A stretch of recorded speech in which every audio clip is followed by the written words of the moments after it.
Buenos días, hermanos, buenas tardes, Dios les bendiga. Estamos una vez más tratando de presentar esta clase por este medio. Gracias a los hermanos que han estado pendientes de ellas y siempre algunos la solicitan, otros sencillamente la ven y dan algún recado, alguna opinión. Gracias por ello. Y les quiero advertir que estamos entrando al último capítulo del libro de Romanos. Estamos por fin llegando al final y yo creo que esta clase que estoy empezando hoy y la clase del próximo domingo, con eso concluiremos Romanos y espero que el Señor haya usado este tiempo para edificarnos a todos, para aprender unos con otros. Para mí ha sido realmente un privilegio el poder pasar tanto tiempo con ustedes y tanto tiempo con el libro de Romanos. Yo creo que de ahora en adelante van a quedar bastante satisfechos con esta epístola. La hemos estudiado con mucho detalle, con mucho, casi verso por verso. Y para mí ha sido de grandísima edificación. Y le pido a Dios de todo corazón que para ustedes también lo sea.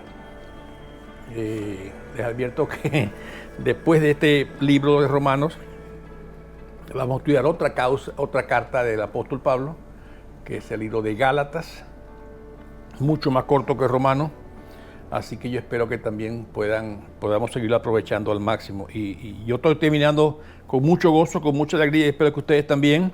Y si fue de bendición, pues me alegro mucho, para mí lo fue, repito, pero Pablo está ahora concluyendo esta gran carta de una manera muy singular. Y algunos han dicho, bueno, ¿y qué le podemos sacar a esos versos de Romanos que tiene tanto nombre, ¿verdad? Tanto saludo. Pero vamos a trabajar en eso y vamos a sacar algunos principios, quizás no todo lo completo como otros pasajes, pero tiene bastantes principios para nosotros. Gracias a Jonathan por ayudarnos otra vez en este proceso tan meticuloso de la grabación, la preparación y el envío.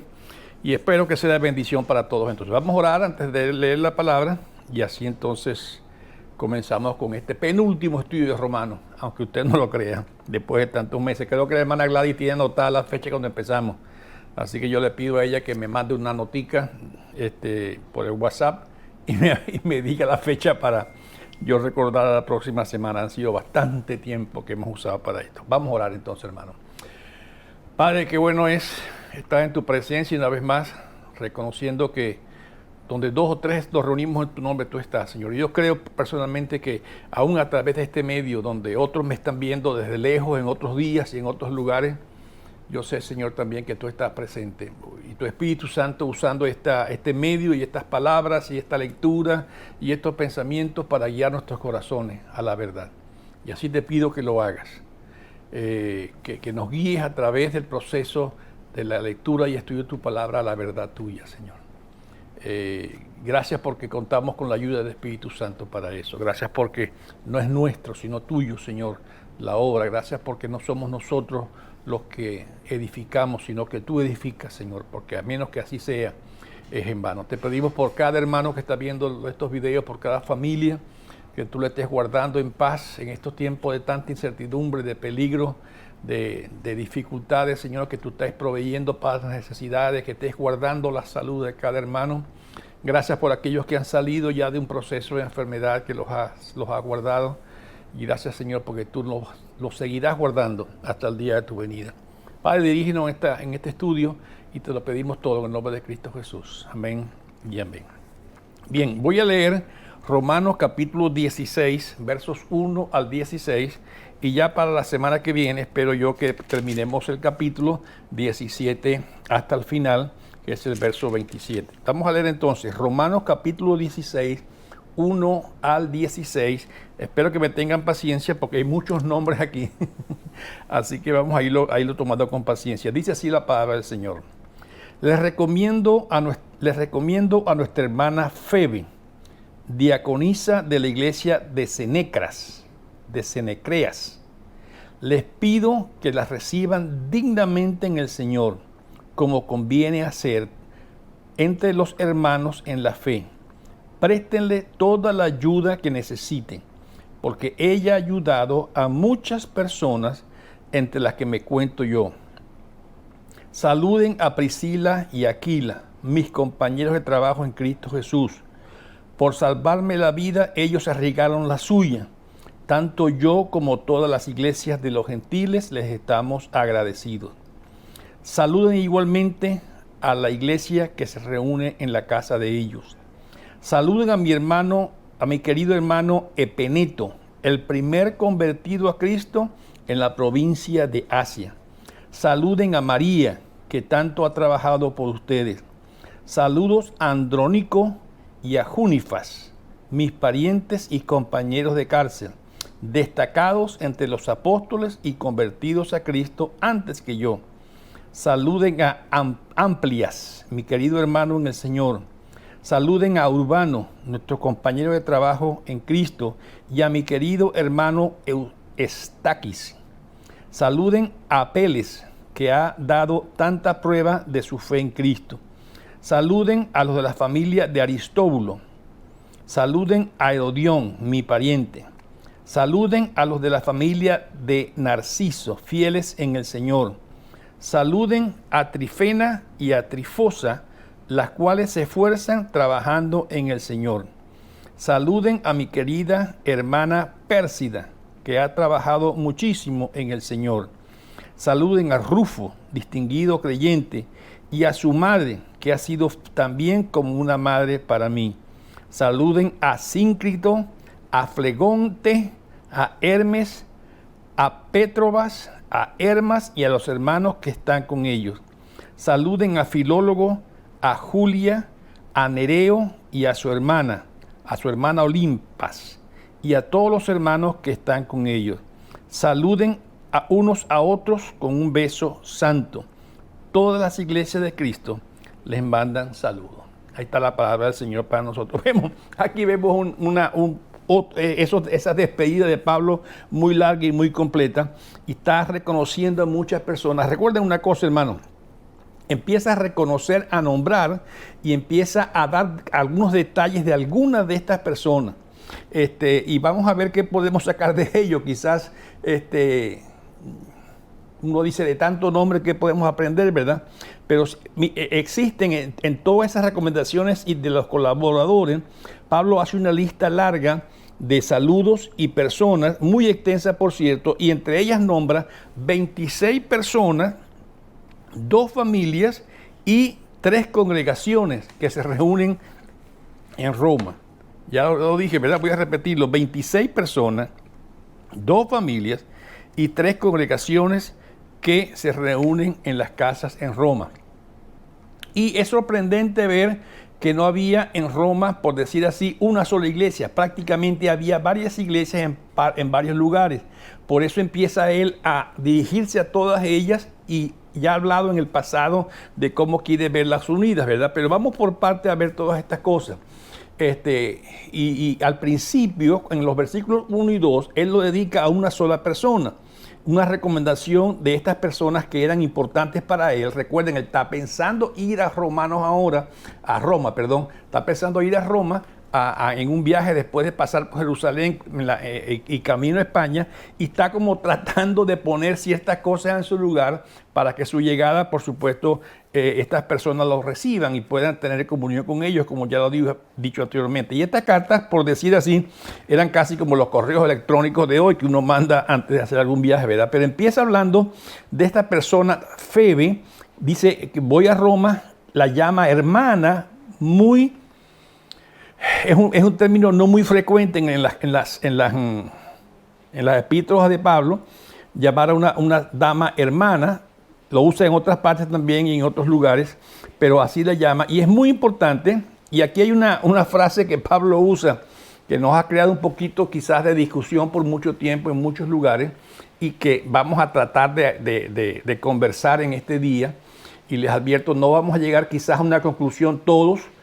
Voy a explicar mi conclusión, no es mi posición en esta carta, pero al fin y al cabo, después de esto, cada quien puede tomar su decisión. Porque una de las cosas que llama la atención sobre esta persona, cuando él recomienda en el verso 16, en el capítulo 16, 1 y 2, le recomiendo a nuestra hermana Febe, diaconisa de la iglesia de Cenecreas. Le pido que las reciban dignamente en el Señor, como conviene hacerlo entre los hermanos de la fe. Preséntele toda la ayuda que necesite, porque ella ha ayudado a muchas personas, entre las que me cuento yo. Pablo dedica 2 versos a esta sola persona, y algo interesante que quiero resaltar en este momento y que voy a explicar después es que la llama diaconisa de esta iglesia, ¿verdad? Le da un puesto de liderazgo y vamos a hablar sobre ese tema en un rato. Trabaja en esa iglesia de Cencreas, prácticamente le da ese nombre diaconisa que tiene que ver mucho con administración o ayuda a los necesitados.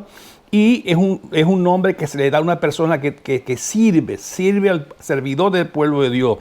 Trabajando en esa iglesia, quizás en la administración de muchas cosas para los necesitados y para cuestiones materiales para los creyentes. Si ustedes buscan conmigo en 1 Timoteo capítulo 3, versos 8 y 12, vamos a ver una referencia a esto acá, ¿verdad? 1 Timoteo 3, 8 y al 12. Mírenlo conmigo, por favor. 1 Timoteo capítulo 3, verso 8. Dice, los diáconos igualmente deben ser honorables, sinceros, no amigos del vino, ni codiciosos de la ganancia de mala vida. Debe guardar con una conciencia limpia las grandes verdades de la fe, que primero sean puestos a prueba y después, si no hay nada de que reprocharles, que sirvan como diáconos.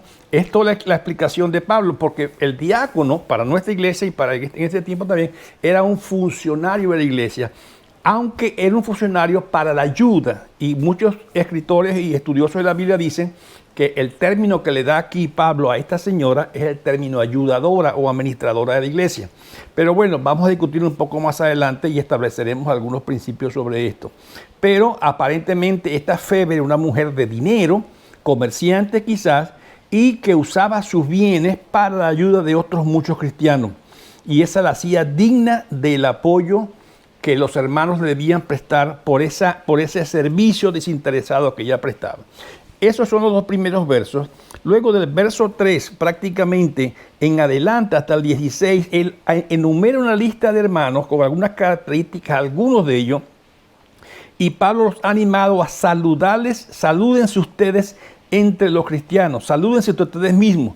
Él lo usa mucho. Si ustedes van conmigo a Filipenses capítulo 4, verso 21, él lo anima en muchas otras partes. 4:21 dice la palabra del Señor. Y si de veras les hablo y enseño de Jesús, según la verdad, está en él. Este no es el verso que estoy buscando. Déjenme mirarlo bien, por favor.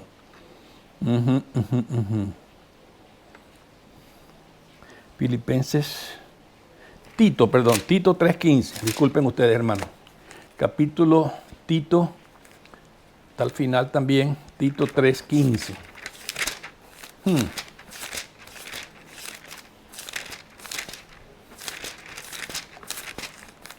Ahora se pierde todo el mundo menos los que deben aparecer.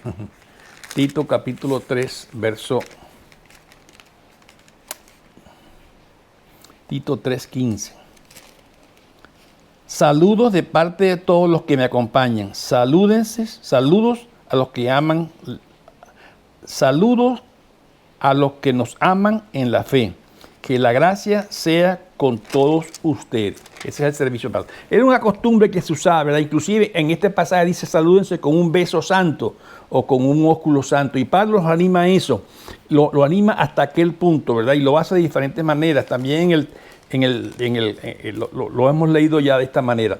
Y Pablo saluda a muchos y lo hace a través de toda la carta, pero él desea establecer ciertas relaciones muy cercanas porque está por visitarles y quiere hacer un reconocimiento en público. Recuerden que estas cartas Pablo se pedía que las leyeran en público y por supuesto estos nombres iban a salir, iban a ser escuchados y le iban a ayudar a él en su próxima visita. Así que empieza a hacer los saludos a todos estos individuos y a estos grupos muy específicos. Empieza diciendo salúdense unos a otros, allá al final los recuerda, ¿verdad? Salúdense a otros cristianos también. Y el primer grupo que da en los primeros versos del capítulo 16, 3 y 4, nombra a otra pareja, por decir así, muy interesante, a Priscila y Aquila.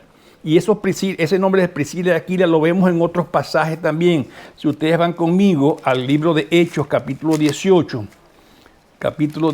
de Hechos, el verso 2, ahí hay otra referencia a esta pareja muy, muy conocida en el Antiguo Testamento. Hechos 18, 2. Allí me encontré con un judío llamado Aquila, natural de Ponto, y con su esposa Priscila. Hacía poco que habían llegado de Italia, porque Claudio los había mandado de todos los judíos que fueran expulsados de Roma. Pablo fue a verlos y como hacía tiendas de campaña, al igual que ellos, se quedó para que trabajaran juntos. Se veían como ahora hay más referencia de él, ¿verdad?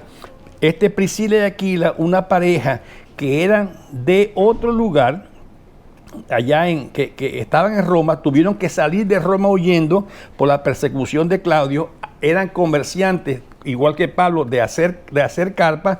Pablo se juntó con ellos, y estoy seguro que él fue edificado por ellos, y juntos pasaron un buen tiempo. Se quedó, dice, para que trabajáramos juntos, Así que es interesante ver cómo esta gente se va relacionando, y Pablo los reconocía desde otros lugares, y hay varias referencias de Priscila y Aquila de diferentes maneras. Llegan a Roma y quizás están regresando ya, huyendo de esa persecución de Pablo, y ahora hacían tiendas, también lo nombra Pablo, y viajaban con Pablo hacia Corintios.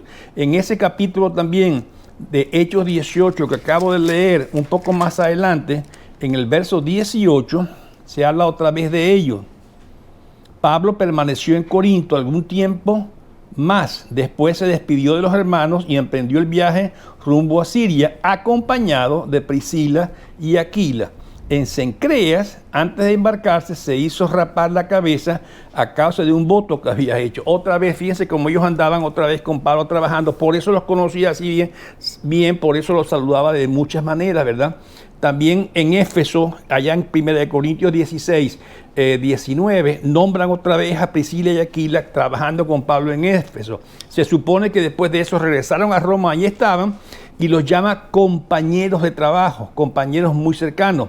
Y esta palabra que usa ahí en griego para compañeros es sinergos o sinergos, que tiene que ver con hacer más cuando estamos juntos. Estamos ministrando, pero juntos lo hacemos mucho mejor.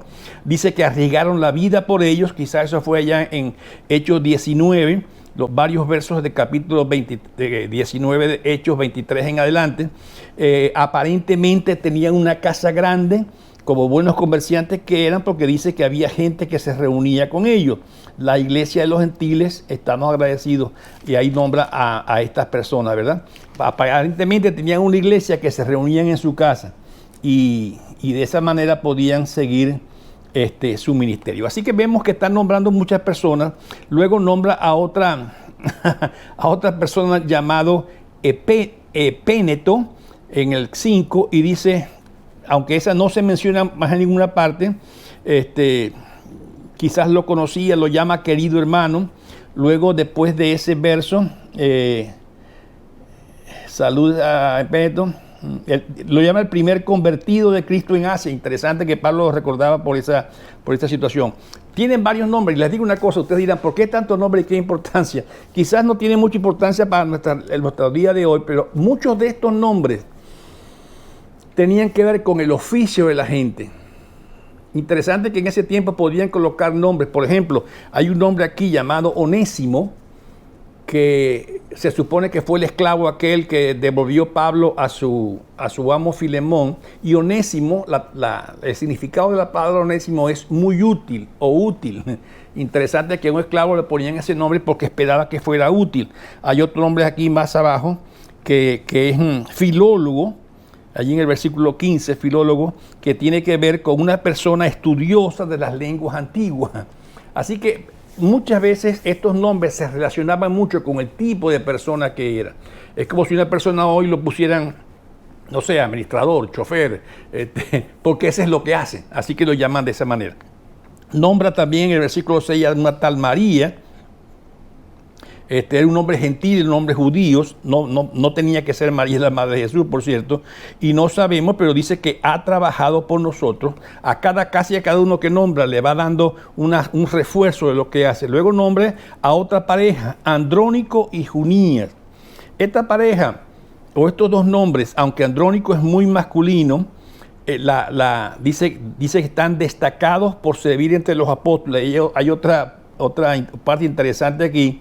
Si en el caso de Junías, que repito, el nombre de Junías no es tan claro si era para femenino o masculino, dependiendo del griego, dependiendo del hebreo, pero dice que están destacados entre los apóstoles, y si es una mujer está llamando apóstol, aunque Pablo no usaba esa palabra, a menos que se refiriera a las personas, a los 12 que estuvieron con Jesús y él mismo. Repito, Pablo no usaba la palabra apóstol para designar a ninguna otra persona, sino para aquellos 12 que estuvieron con Jesús y él mismo. Pero sin embargo, a esta persona le dicen destacado entre los apóstoles, más bien como diciendo servidores de todo este grupo. Eran parientes de él, tampoco se sabe, aunque lo nombra ahí, pero estuvieron presos con él por el evangelio y habían creído inclusive en Cristo antes que Pablo, y eran muy destacados. Andrónico, que es un nombre de varón, toma también a Junías, que no sabemos, podía ser masculino o podía ser femenino, pero también en este caso ya dije el nombrarlo, y por eso vamos a discutir al final el tema de si una mujer puede ser apóstol o si una mujer puede ser pastora. Ese es el tema que estamos discutiendo al final, pero dice claramente que era ayudadora de los apóstoles. Podían ser marido y mujer, no lo sabemos, así como eran Aquilas y Priscila, que también lo nombraron allá, ¿verdad? Pablo usa esta denominación de apóstoles solamente para los 12 apóstoles que habían actuado con Jesús y él mismo. Recuerden también que la palabra apóstol tiene que ver mucho con mensajero o misionero comisionado, que podía ser también usada en ese término, pero honestamente no la sabemos todas. Pero hay mucha información sobre esto en otras partes de la Biblia que al final vamos a tocar. Luego sigue hablando de Amplías, de Urbano, de Apeles, y dice en los versículos 8, 9 en adelante: saludos a Amplías, mi querido hermano en el Señor; saludos a Urbano, nuestro compañero de trabajo en Cristo, y a mi querido hermano Eustaquis. Saluden a Apeles, que ha dado tantas pruebas de su fe en Cristo. Dice, saluden a los de la familia de Aristóbulo. Es otra parte interesante aquí que él usa, porque cuando él nombra una familia, a veces no necesariamente eran papá, mamá e hijos, a veces era la comunidad que vivía con él, y aún incluyendo a los esclavos de esa casa. Era como decir, salúdenme a los Rodríguez, o salúdenme a los Smith, o salúdenme a los Castro, o a los Portillo, o a cualquier otra frase, ¿verdad?, que incluía mucha gente. Y así hacía Pablo. Al decir Aristóbulo, podía ser un hermano de Herodes, Agripa el segundo. Hay mucha gente ahí que está, cuando él nombra, después de Aristóbulo, también dice saludos a Herodión, mi pariente. Algunos le dicen que podía ser pariente, pero por lo general eran personas tan cercanas a él que podía llamarlos de esa manera. Estoy hablando de todos estos nombres para que veamos que era gente que había trabajado arduamente en la iglesia, que Pablo estaba ahora diciendo. Posiblemente Herodiano era un esclavo liberto que servía en la casa herodiana y por eso tomaba el nombre. Dice también a Narciso, podía ser otro esclavo liberto que trabajaba también en la casa de Claudio. Quizás no era cristiano, en verdad que no lo sabemos. Saluden a Trifena, a Trifosa, Pérsida y nombres muy mencionados en otras partes. Saluden a Rufo, dice un poco más adelante, ¿verdad? Recuerden, si ustedes van conmigo a Marcos 15, 21, hay una referencia ahí de otro Rufo. No sabemos si este es el mismo. Marcos 15, 21. Miren lo que dice 15, 21. A uno que pasaba por allí, de vuelta del campo, un tal Simón de Cirene, padre de Alejandro y de Rufo, lo obligaron a llevar la cruz. Aparentemente el padre de ese Rufo, el que fue obligado a llevar la cruz de Cristo. Repito, no lo sabemos, son referencias que tenemos aquí. Y lo sigue diciendo aquí, llevó la cruz de Cristo. Simón de Cirene, ¿verdad? Luego habla de otras personas, pero sí les anima a darse un beso de ósculo santo en el saludo, ¿verdad? Toda esta iglesia estaban haciendo ese saludo formal judío de poderse besar y empieza a hacerlo de esta manera muy, muy personal y muy directa. Y nos va llevando así, no a una falta de entender todo esto, sino a ver los principios que aquí tiene para nosotros este texto. Yo podría sacar 3 principios básicos de toda esta lectura que hicimos. Primero, hablar de una composición social de la iglesia. ¿Quiénes componían la iglesia o las iglesias en aquel tiempo formadas? ¿Cómo se organizaban? Y sobre todo la importancia de la mujer que le daba Pablo en esta iglesia. Primero sin duda que tenían una composición social muy diversa. Muchos de ellos eran pobres, pero ya leímos que muchos eran comerciantes ricos, con casas grandes, con comercios prósperos, así que no eran de una sola denominación o clase social. Revelan muchas de los nombres que ya dije, revelan su historia, revelan qué hacían, nos dan datos sobre eso, nos dan datos sobre origen étnico. Hay nombres muy griegos, hay nombres muy judíos, hay nombres que se relacionan con la familia a quien servían, hasta de su ocupación, como ya lo dije, ¿verdad? Y en este caso, Onésimo, que fue aquel esclavo de Filemón, que lo llaman así, como útil, y ya dije otros nombres también. Pero dice para que había un acuerdo entre el nombre y su profesión, por decirlo así. Había esclavos, había libres, pero todos funcionaban dentro de la misma iglesia. Y muchos de esos primeros cristianos venían quizás de muchos estratos sociales pobres, pero también lo había de estratos sociales un poco más grandes. Si ustedes van conmigo a 1 Corintios 1, vayan allá para que lo vean conmigo. 1 Corintios capítulo 1, versos 26 y 27, verán, hermanos, consideren su propio llamamiento. No muchos de ustedes son sabios según criterios meramente humanos, ni son muchos los poderosos, ni muchos los de noble cuna. Pero Dios escogió lo insensato del mundo para avergonzar a los sabios, y escogió lo débil del mundo para avergonzar a los poderosos. Así que Pablo le dice, ustedes no son todos sabios, no son todos grandes, no son todos de la clase social muy alta, pero Dios los escogió con un propósito. Y la iglesia en aquel tiempo, las iglesias estaban organizadas o formadas por gente de diferentes grupos, ¿verdad? Había una clase alta, sí, no muchos, quizás como Aquilas y Priscila, pero vemos que todos funcionaban dentro del mismo cuerpo y funcionaban de una manera organizada. Era muy flexible la iglesia. Miren que no era una sola iglesia. Por lo menos había 3 iglesias en Roma, en el versículo 5, en el versículo 14, en el versículo 15 hacen todos esos énfasis. Pablo pide que se acepten. Recuerda que él viene diciéndolo desde antes. Piden que se acepten o se apoyen o se reconcilien entre ellos. En el capítulo 15 hablamos mucho de eso. Pero también es interesante ver cómo Pablo tiene a tantas mujeres nombrando en estos saludos. Hay 27 nombres que se dan en esta lectura que de los primeros 16 versos de la carta de Romanos, el capítulo 16. Y 10 de estos nombres, 10 de 27, eran nombres de mujeres. Y dice claramente que 6 de ellas trabajaban fuertemente con el Señor. Aparece esta Junías, que podía ser una misionera encomendada. Febe, que es benefactora o administradora. Yo sé que a veces el tema del trabajo en la iglesia de las mujeres es un poco más complicado y tiene muchas aristas, pero quiero dejar ciertas cosas bien claras. Las mujeres en el ministerio de Pablo eran importantísimas dentro de las iglesias que él estaba fundando. No las dejaba por fuera. No las dejaba por fuera. Vamos a aclarar después un poquito más al final algo de esto. Segundo lugar, las mujeres les reconocía su acceso igualitario a Dios. Ya lo habían dicho en muchas otras partes. Si ustedes van conmigo a Gálatas 3:28, hay una frase ahí interesante que nos ayuda a entenderlo. Gálatas, se me perdió Gálatas a mí ahora.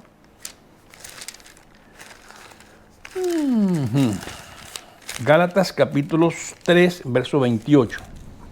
Dice así: y si ustedes pertenecen a Cristo, son la descendencia de Abraham y herederos según la promesa. Gálatas 3:28. Y 1 de Pedro 3:7, hay otra información interesante en 1 de Pedro 3:7, que nos habla de ese tema también. 1 de Pedro capítulo 3, verso 7. Dice: De igual manera, ustedes, esposas, sean comprensivas en su vida conyugal, tratando cada uno a su esposa con respeto, ya que como mujer es más delicada y ambos son herederos del grato don de la vida. Así nada estorbará las oraciones de ustedes. Cuando Pablo le habla a los esposos, le dice sobre las mujeres, ambos son herederos del grato don de la vida. Así que Pablo tenía en alta estima a las mujeres, ministraban dentro de su iglesia y las mujeres participaban en ministerios muy importantes, como dije, de administración, de atención a los pobres, de desarrollo de la iglesia. No trata mucho ese tema de la mujer en el hogar, pero ya lo hemos estudiado en otras ocasiones, lo hace dentro de la iglesia y nos enseña, en ese Romanos dice, y el papel importante de la mujer. Así podemos concluir que para Pablo es importante. Hay otras parejas, que es un poco más claro en otros lugares, aunque yo entiendo, repito, que la situación del trabajo de la mujer en la iglesia a veces puede causar problemas. Hay otro pasaje que quiero leer con ustedes, que está en Efesios capítulo 5, versos 22 y 24. Y le doy muchos versos porque yo sé que es algo que ustedes pueden buscar con calma. Efesios capítulo 5, versos 22 al 24. Hay algunas personas que han estado viendo estos videos hasta 2 veces y hasta 3 veces. Y yo sé que con calma no tienen que pasarlo todo corriendo. Dice que Efesios capítulo 5, versos 22 en adelante. Esposas, someted a sus esposos como al Señor, porque el esposo es cabeza de la esposa, así como Cristo es cabeza y salvador de la iglesia, la cual es su cuerpo. Así como la iglesia se somete a Cristo, también las esposas deben someterse a sus esposos en todo. Pablo entendía la relación familiar, marido como cabeza, como tierno y sacrificado, así como Cristo por su esposa y su familia. No hay tal cosa como un liderazgo autocrático o dictatorial. El liderazgo del marido sobre la mujer siempre debe ser dentro de la misma actitud de Cristo por la iglesia. Y la mujer, ¿cómo responde a eso? Responde con una gozosa sumisión a ese liderazgo. Y hay varios versos en la palabra que ustedes pueden seguir buscando sobre este tema. Así que, aunque hablan de la iglesia, dice, la iglesia como imitación de la familia espiritual, Dios, Padre, Hijo, Espíritu Santo, y Pablo extiende eso al matrimonio y lo deja muy claro. Quiero leer también con ustedes en el capítulo 1 de Timoteo, 1 de Timoteo capítulo 2, perdón. 1 de Timoteo capítulo 2. El verso 12, 2:12. Claramente dice Pablo, no permito que la mujer enseñe al hombre y ejerza autoridad sobre él. Debe mantenerse ecuánime, porque primero fue formado Adán y después Eva después. Pablo deja muy claro en este versículo cuál es su posición respecto a una mujer en el liderazgo de enseñanza y de predicación. No permito que la mujer enseñe al hombre y ejerza autoridad sobre él. Repito, es un tema interesante. Por eso en nuestra denominación, por ejemplo, valoramos a la mujer en su ministerio, pero para puestos de anciano o de predicación, por supuesto, entonces no tiene acceso. Y la Biblia es una sola, hay muchas cosas que hablar sobre esto, pero por lo menos muestro la posición bíblica y de Pablo en este caso. La dimensión social de la iglesia también se ve. Dios tiene especial preocupación por todas las personas, por pobres y ricos, pero muchas veces son los pobres los primeros que se acercan a la iglesia. Y lo vemos en el Evangelio de Lucas, en las cartas del Nuevo Testamento, y lo vemos de muchas maneras. Si ustedes van conmigo a Santiago capítulo 2, este es otro verso interesante sobre ese tema de la composición social. Santiago capítulo 2, 5 y 6, dice así. Escuchen, mis queridos hermanos, no ha escogido Dios a los que son pobres según el mundo, para que sean ricos en la fe y herederos del reino que prometió a quienes lo aman, pero ustedes han menospreciado al pobre. ¿No son los ricos quienes los explotan a ustedes y los arrastran a los tribunales? Es interesante, Pablo siempre ha sido un énfasis especial porque hay un corazón abierto muchas veces, la gente más humilde para el Evangelio. Y en Roma algunos había esclavos, había gente importante, pero todos formaban parte de esa iglesia unida y Pablo quería poner un cimiento seguro. El cimiento no es tu clase social, el cimiento no es tu clase económica, el cimiento no es ni siquiera tú eres hombre o mujer, todos somos iguales ante Dios. Que tenemos diferentes ministerios, pues sí lo creemos. Pero muchas veces las personas más pobres responden fácilmente a todo esto. Y la iglesia debe ofrecer deliberadamente consuelo, ayuda a aquellos que más necesitan. Hay un servicio que debemos prestar a la gente necesitada, indigentes, a gente sin techo. Y es una prioridad, por decir así, para predicar el evangelio de esta manera. O sea, la iglesia se organizaba de esa manera. Varias iglesias en casas, en grupos pequeños. No tiene que ser exactamente hoy así. Recuerden que en aquel tiempo no había lugares grandes o cómodos para reunirse, pero es algo necesario en la época. Lo que sí hacía énfasis Pablo era en la unidad de esos cuerpos, que en la misma ciudad esa unidad se diera efectivamente y una aceptación mutua. Debemos buscar siempre relaciones buenas con las otras iglesias hermanas de la ciudad. No tenemos por qué estar compitiendo, ni que haya desconfianza, no que haya crítica, sino reconocer que es parte del cuerpo de Cristo repartido en toda la ciudad. Y darle gracias a Dios que pone a hombres y mujeres trabajando de lado a lado, aunque con diferentes roles, sí es cierto, podemos reconocer, y ya leímos la parte que Pablo había hablado de eso, ¿verdad? Ya lo dirigimos ahí en 1 Timoteo 12:2, pero sin embargo, juntos poder organizar la iglesia para el trabajo que queremos hacer. Ahora, Pablo llama a esto colaboradores suyos, claramente les dice a las damas, son colaboradores, les reconoce su ministerio como muy importante. Mujeres como Febe, como Priscila y Aquila, esta Priscila, ¿verdad? Eran mujeres de ministerios fuertes, no diría que pastoras, no eran un liderazgo de predicación, pero sí en trabajo de ayuda a la iglesia, de diaconía, de servicio, que ayudaban a hacer la iglesia saludable. No tenía precisamente un rol de liderazgo o de enseñanza, pero ejercían la fuerza para darle un cuerpo sólido a esta iglesia. Debemos tener claridad sobre esos temas y poder ayudarnos unos con otros. Lo que sí estoy dejando para el final es aclarar que delante del Señor todos somos iguales, hombres y mujeres, y delante del Señor tenemos ministerios que desarrollar.